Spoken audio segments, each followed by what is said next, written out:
Party తరపున ఎన్నిక కాబడ్డ జెడ్పీటీసీలు ఎంపీటీసీలు అందరూ కూడా ఈరోజు అందరం కూడా ఇక్కడ కలవడం జరుగుతూ ఉంది. దాదాపుగా 85 చోట్ల పాడేరు నియోజకవర్గంలో ఈ ఎన్నిక జరిగితే మన పార్టీ తరపు నుంచి 57 స్థానాలు మనం గెలిచాం. ఈరోజు మామూలుగా అయితే ఈ ఓవరాల్ ఎమ్మెల్సీ స్థానాలు కూడా ఏదైతే జరుగుతూ ఉందో, పోటీ జరుగుతూ ఉందో, ఇందులో మామూలుగా అయితే ఎవరు తెలుగుదేశం పార్టీ పోటీ పెట్టకూడదు. నైతిక విలువలు ఉన్న ఏ పార్టీ అయినా పోటీ పెట్టకూడదు. ఎందుకంటే 600 చిల్లర స్థానాలు మనం గెలిచినాం. వాళ్ళు గెలిచింది కేవలం 200 చిల్లర స్థానాలు వాళ్ళు గెలిచినారు. మనకు వాళ్ళకు మధ్య తేడా దాదాపుగా 387 స్థానాలు వాళ్ళకు మనకు తేడా ఉంది. గెలిచిన వాళ్ళంతా కూడా మన పార్టీ గుర్తు మీద, మన పార్టీ జెండా మీద గెలిచిన వాళ్ళు. వాళ్ళ సైడ్ అయినా అంతే, మన సైడ్ అయినా అంతే. మరి అటువంటప్పుడు మెజారిటీ లేనప్పుడు ఎవరైనా కూడా పోటీనే పెట్టకూడదు. మామూలుగా మీ జగనే ముఖ్యమంత్రి స్థానంలో ఉండి ఇటువంటి పరిస్థితి కన్నా ఉంటే, వాళ్ళకే కన్నా మెజారిటీ కన్నా ఉంటే అసలు మనం పోటీ పెట్టుండే వాళ్ళమే కాదు. ఎందుకు పోటీ పెట్టాలి? ఎందుకు డబ్బులు ఇచ్చి కొనుగోలు చేయాలి? వేరే పార్టీ గుర్తు మీద గెలిచిన వాళ్ళను ప్రజలు వాళ్లకు ఓట్లు వేసింది ఆ పార్టీ గుర్తును చూసి, ఆ పార్టీ పేరు చెప్పి, ఆ పార్టీ గుర్తును చూసి, ఆ పార్టీ తరపున వెళ్ళి ఓట్లు అడిగిన తర్వాత, గెలిచిన తర్వాత అటువంటి వాళ్ళను మనం ముఖ్యమంత్రిగా ఉన్నాం కదా, పోలీసులు మన చేతుల్లో ఉన్నారు, అధికారులు మన చేతుల్లోనే ఉన్నారు, డబ్బులు మన దగ్గర దండిగా ఉన్నాయి కాబట్టి ఆ డబ్బులు మనం ఖర్చు చేసి మనం ఎటువంటి పరిస్థితుల్లో అధర్మంగా అయినా కూడా మనం గెలిచాలి కదా అని ఆలోచన చేసి అదే కార్యక్రమం ముఖ్యమంత్రిగా ఉన్న వ్యక్తిగా మనం చేసి ఉంటే ఆ ధర్మమేనా? ఇది ధర్మం కాదు. చంద్రబాబు నాయుడు నైజం మాత్రం చూపిస్తానే ఉన్నాడు. ఈరోజు కూడా అధర్మంగా యుద్ధం చేసే కార్యక్రమం జరుగుతూనే ఉంది. అధర్మంగా యుద్ధం చేసే కార్యక్రమంలో భాగంగా మన పార్టీ తరపు నుంచి ఎవరైతే గెలిచినారో వాళ్ళందరికీ ఫోన్లు చేయడం, లేదా వాళ్ళ దగ్గరికి మనుషులను పంపించడం, నీకు 5 లక్షలు ఇస్తా, నీకు 10 లక్షలు ఇస్తా, వస్తావా అని పిలవడం, అడగడం. ఎంత మటుకు అంటే రాజకీయాలలో విలువలు అనేటివి పూర్తిగా అట్టడుగు స్థానంలోకి తీసుకొని పోయే కార్యక్రమం జరుగుతూ ఉంది. ఏ రోజైనా కూడా ఒక రాజకీయ నాయకుడు ఎదగాలంటే మాత్రం విలువలు, విశ్వసనీయతతో కూడిన రాజకీయాలు చేస్తేనే ఆ రాజకీయ నాయకుడు ఎదుగుతాడు. ఏ రోజైతే మనం మన క్యారెక్టర్ని అమ్ముకుంటామో, ఏ రోజైతే మనం విలువలను, విశ్వసనీయతను రెండింటినీ కూడా పక్కన పెట్టి రాజకీయాలు చేయాలని ఎప్పుడైతే మనం ఆలోచన చేస్తామో అప్పుడు ప్రజలకు సమాధానం చెప్పడం కథ దేవుడు ఎరుగు, ఇంట్లో కూడా మనకు గౌరవం ఉండదు. ఇంట్లో కూడా మనకు గౌరవము, వాల్యూ ఉండదు అన్న సంగతి ప్రతి ఒక్కరూ కూడా గుర్తుపెట్టుకోమని కోరుతా ఉన్నా. నేనైతే నా జీవితంలో రాజకీయాలు నేను అట్టే చేశా. నేను కాంగ్రెస్ పార్టీ నుంచి బయటకు వచ్చినప్పుడు వెనక్కి తిరిగి చూస్తే నా వెనకాల ఎవరు లేరు. నేను మా అమ్మ ఇద్దరమే బయటకు వచ్చింది. నాతో పాటు కొంతమంది ఎమ్మెల్యేలు వస్తామంటే కూడా నాతో పాటు రావాలనుకున్న ఎవరైనా కూడా రాజీనామా చేసి రావాలా అని చెప్పిన. ఈరోజు అక్కడి నుంచి మొదలు పెడితే కేవలం ఇద్దరం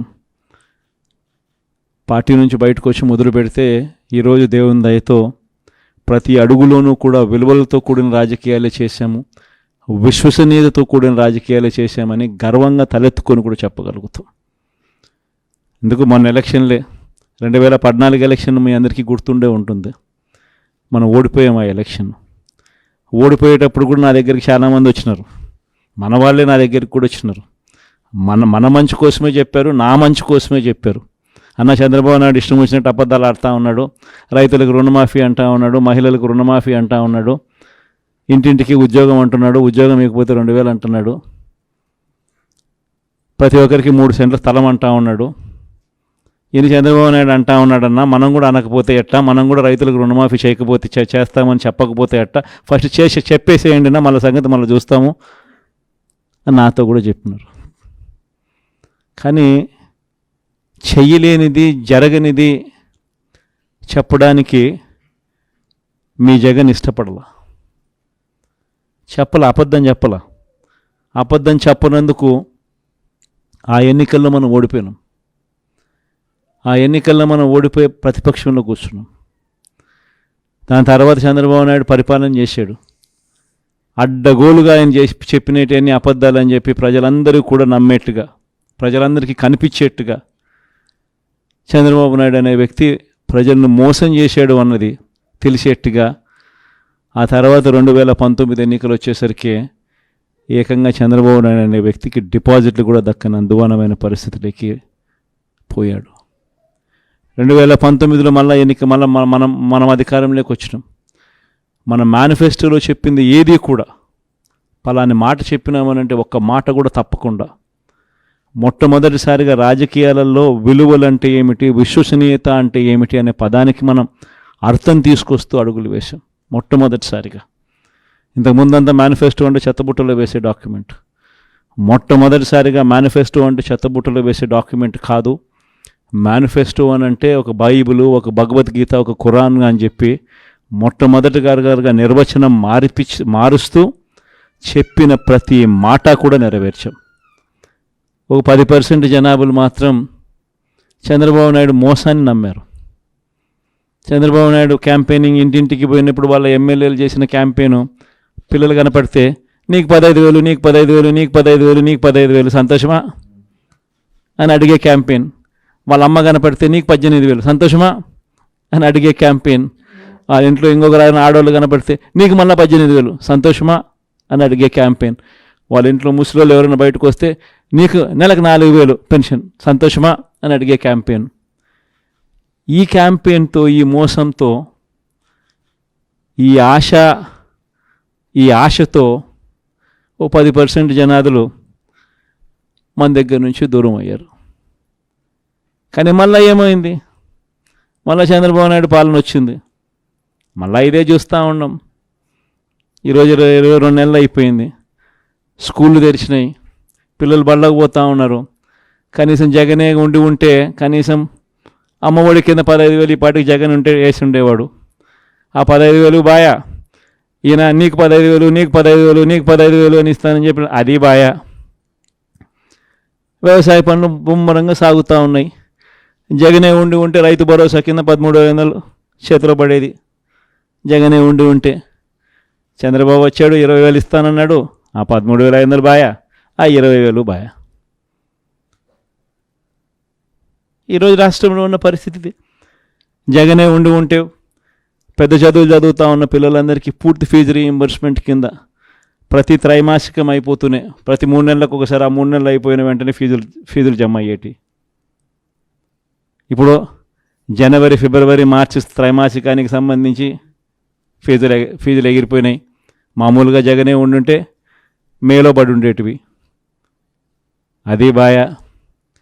ఆ పిల్లలు రేపొద్దున ఇంజనీరింగ్ చదువుతున్న పిల్లలు, డిగ్రీ చదువుతూ ఉన్న పిల్లలు, వీళ్ళందరికీ ఫీజులు కట్టడానికి ఫీజులు కూడా చెల్లించలేని పరిస్థితిలో ఆ పిల్లలు బళ్ళకు పోతూ ఉన్నారు, కాలేజీలకు పోతూ ఉన్నారు. కాలేజీలు ఆ పిల్లలందరినీ కూడా నువ్వు ఫీజులు కట్టకపోతే కాలేజీలో టీసీ తీసుకుని వెళ్ళిపోమని చెప్తా ఉన్నారు. వసతి దీవెన ఎగిరిపాయి. ఏప్రిల్లో జగనే ఉండుంటే వసతి దీవెన కింద ప్రతి తల్లికి సహాయం అందేది ఆ పిల్లాడు చదువుల కోసం. అది ఎగిరిపాయి. పొదుపు సంఘాలకు, చెల్లెమ్మలకు అందరికీ ఏప్రిల్లో 0 వడ్డీ డబ్బులు పడేటివి. అది ఎగిరిపోయి. నేను చెప్పేది ఒకటే చెప్తా ఉన్నాను. ఏదైనా కూడా మోసం, అబద్ధాలు, అధర్మంతో చేసే ఏ పాలనైనా కూడా ఎక్కువ రోజులు ఉండదు. మనం చేసింది ఏదైనా కూడా ఈరోజు తలెత్తుకొని పోగలుగుతాం. తలెత్తుకొని గర్వంగా ప్రతి ఇంటికి పోగలుగుతాం. ఏదైనా కానీ మాట చెప్పింది జగన్ కాలంలో, వైఎస్ఆర్ కాంగ్రెస్ ప్రభుత్వంలో చేసినాము అని చెప్పి గర్వంగా తలెత్తుకొని పోగలుగుతాం. అది మనకున్న సర్టిఫికెట్. కానీ ఇదే చంద్రబాబు నాయుడు మనుషులు, చంద్రబాబు నాయుడుకి సంబంధించిన లీడర్లు, చంద్రబాబు నాయుడుకి సంబంధించిన ఎంపీటీసీలు, చంద్రబాబు నాయుడుకి సంబంధించిన జెడ్పీటీసీలు ప్రజల్లోకి పోగలుగుతారా? ప్రజల్లోకి వాళ్ళు పోతే ఏమైందయ్యా సూపర్ 6, ఏమైందయ్యా సూపర్ 10లు, ఏమైందయ్యా నువ్వు ఇచ్చిన మాటలు అని చెప్పి అడిగితే సమాధానం చెప్పుకోలేని పరిస్థితుల్లోనే తన మొత్తం క్యాడర్ కూడా అయిపోతుందా. అది వాళ్ళకు మనకు ఉన్న తేడా. మీ అందరితో కూడా నేను ఒకటే చెప్తా ఉన్నా, మనము ప్రవర్తించే తీరు మార్గదర్శకంగా ఉండేట్టుగా, గొప్పగా ప్రజల్లోకి మనం నిలబడేట్టుగా మనం ప్రవర్తించే ప్రతి అడుగు కూడా మనం వేద్దాం. నా దగ్గర నుంచి మీ దగ్గర దాకా. తెలుగుదేశం పార్టీ చేస్తూ ఉన్న ఈ కొనుగోలు కార్యక్రమాలు కానీ, ఈ ప్రలోభాలు పెట్టే కార్యక్రమాలు కానీ, వీటి ఎవ్వడికి కూడా దయచేసి లొంగకండి. నేను ఒకటి చెప్తా ఉన్నా, జగన్ పలావ్ పెట్టినాడు, చంద్రబాబు బిర్యానీ పెడతానన్నాడు. చంద్రబాబు నమ్మి ఓటేసినారు. బిర్యానీ బాయా పలావ్ బాయా లాస్ట్కు పస్తు పండుకోవాల్సిన పరిస్థితి. చంద్రబాబును నమ్ముకుంటే ఎక్కడైనా ప్రజలైనా అంతే, నాయకులైనా అంతే. ఇంతకుముందు మన పార్టీ నుంచి 23 మంది ఎమ్మెల్యేలను తీసుకున్నారు, 3 ఎంపీలను తీసుకున్నారు. ఆ 23 మంది ఎమ్మెల్యేలలో ఎంతమంది టికెట్లు ఇచ్చినాడు? నాకు తెలిసి 3కి. ఆ 23 మంది ఎమ్మెల్యేలను తీసుకునేటప్పుడు ఒక్కొక్కరికి ఎంత ఇస్తామన్నాడు? ఒక్కొక్కరికి 20 కోట్లు. ఇచ్చింది ఎంత? అడ్వాన్సు. దాని తర్వాత వాళ్ళు ఆ పక్క పోయిన వాళ్ళు అందరూ అన్న మీ దగ్గరికి వచ్చేస్తామన్నా మేమంతా అని చెప్పి మళ్ళీ నాకు ఫోన్ చేసినారు. ప్రజల్లో ఒకసారి జారిపోయిన తర్వాత మళ్ళీ వెనక్కి వచ్చినారంటే ప్రజల్లో ఆ రెస్పెక్ట్ పోతుంది, ఆ విలువలు పోతాయి, ప్రజలు ఇచ్చే గౌరవం పోతుంది. కాబట్టి వాళ్ళని మనం కూడా తీసుకోలేకపోయినాం. వాళ్ళ రాజకీయ జీవితాలు ఏమైపోయినాయి? అందరూ సున్నాలు అయిపోయి ఇంట్లో కూర్చొని ఉండరు. ప్రతి ఒక్కరూ కూడా ఈ విషయాలన్నీ గుర్తుపెట్టుకోండి. రాజకీయాలలో ఎప్పుడూ షార్ట్ కట్ ఉంటుంది, లాంగ్ కట్, దూరం దారి ఉంటుంది, షార్ట్ కట్ ఉంటుంది. షార్ట్ కట్ ఎప్పుడు తీసుకోవద్దండి. రాజకీయాలలో ఏ రోజైనా కూడా నిలబడాలి అని అంటే, ప్రజల మన్ననలు ఉండాలి అని అంటే, ప్రజల్లో గౌరవం ఉండాలి అని అంటే, కష్టమైనా కూడా మనం తీసుకునే దారి విలువలతో కూడిన దారి, విశ్వసనీయతతో కూడిన దారి తీసుకోవాలి. ఇదే నేను పాటిస్తాను. నేను మీ అందరి దగ్గర నుంచి కూడా ఇదే ఉండాలని ఆశిస్తాను. వైఎస్ఆర్సీపీ కార్యకర్త ఏదైనా కానీ ప్రజలు లేకపోతే కాలర్ ఎగరేసుకొని చెప్పాలి, పలాని మాట చెప్పినాం, పలాని మేము నెరవేర్చినాం అని చెప్పి.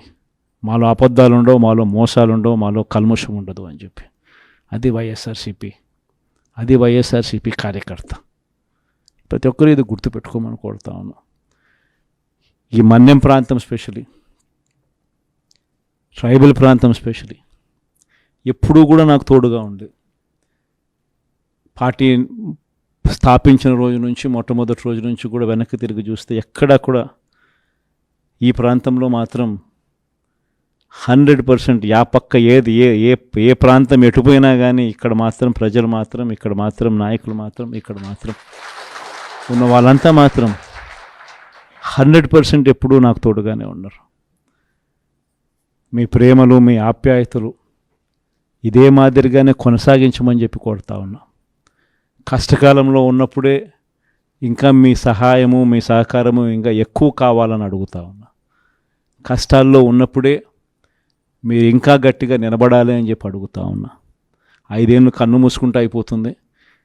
ఈ 5 ఏళ్ళ మన పోరాటంలో మీ సహాయ సహకారాలన్నీ కూడా మెండుగా ఉండాలని చెప్పి కోరుతూ, బొత్స సత్యనారాయణను మన పార్టీ తరపు నుంచి మనం ఎమ్మెల్సీ అభ్యర్థిగా మనం రంగంలోకి దింపుతా ఉన్నాం.